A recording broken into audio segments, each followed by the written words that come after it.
you want to identify an opponent that has a wide hand range to make this move against.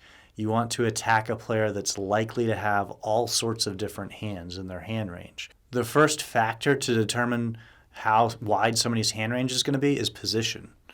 The later at the table they are, the closer to the button they are, the fewer number of opponents left in the hand, the wider their hand range typically is going to be. So, for example, if it folds all the way around to somebody in the cutoff seat or the button, in one of those late position seats, just as a default, without knowing that opponent at all, we can put that player on a fairly wide hand range when they enter the pot from late position. And the reason why we want to attack that player with a wide hand range is because they're entering the pot with a certain number of hands. And the wider the number of hands are, the less likely they are to continue against you.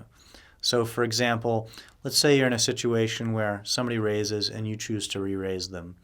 And you know that they're only going to continue with a fairly narrow premium hand range. If they have a very wide hand range to start, and they're only going to continue with a very narrow hand range, there's a big differential between those two. And that differential, that's fold equity.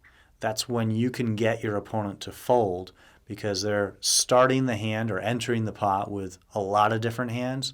But if you take that aggressive action, they're only going to continue with a very narrow portion of that hand range. To start improving your game today, visit learnwpt.com.